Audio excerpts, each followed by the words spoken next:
Vaccine makers are warning there may be a need for a second booster shot in the fall. Moderna's CEO sharing on Thursday the efficacy of its boosters will likely decline over time, estimating people will need a fourth shot come fall of this year. And Johnson & Johnson making a similar announcement, saying its study found their vaccine protects against severe illness for up to 6 months. That study has yet to be peer reviewed. Joining us right now, Dr. Timothy Quinn.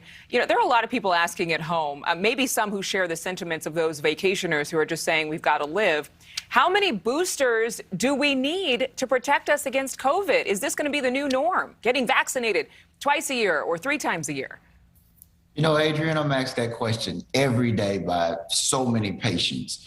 But at this point in the pandemic, I mean, it is so fluid. Things are changing every day. That's why we keep getting these updated guidelines from the CDC and all the other organizations. But a lot of this depends on us. Now, the research has shown, the data is showing that over time, our immunity does wane. We're not as able to fight off the coronavirus infection over time. That's why they instituted the boosters, and the boosters are very effective, but the data is showing that over time, the immunity from the boosters is starting to go down. So we just have to stay the course and understand that we have to continue to fight and get those boosters and follow these recommendations and follow the data. And we want the data, we want to take the data very seriously. We want to take all of the medical advice that we're hearing from our doctors, our physicians. But is it feasible to get people to do this? I mean, really, where is the science now? This is not the same COVID strain that we saw in March of 2020.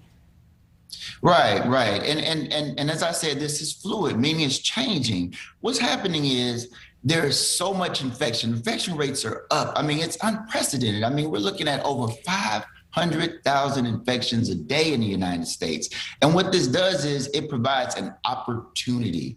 The more people that get infected, the more of an opportunity for more mutations and more variants to come about, such as Omicron. So our key that we have to do is drive down the infection rate by getting more people vaccinated, social distancing. But vaccinated people are getting breakthrough cases at record numbers as well. It's not just those who are unvaccinated. So I would think that there are a lot of folks who are frustrated because they know it's not a cure, but they're saying, okay, I got the vaccine, I did everything you're telling me to do, and now you're telling me I need another shot. I wanted to share something from the co-creator of the AstraZeneca vaccine. He actually spoke out this week saying the vaccination effort must target the vulnerable, that it's not sustainable to vaccinate the planet every 4 to 6 months. And he said the effort to keep everyone protected from infection must be abandoned. What do you think about those comments? Well, I think that these comments are not to our best interest. I mean, we have to continue to vaccinate because the vaccinations have been proven over time to decrease the likelihood of someone getting severely infected with hospitalizations and or losing their lives. But I also wanted to note protein-based vaccinations. This is very exciting because these type of vaccines that are in the later stages of development, clinical trials, they, instead of injecting the messenger RNA or the viral vector, they actually inject the protein, which is the actual part of the virus that infects the cell. And there's less of a reaction. People don't get as sick. Mm-hmm. It's much more inexpensive to produce. Less side effects.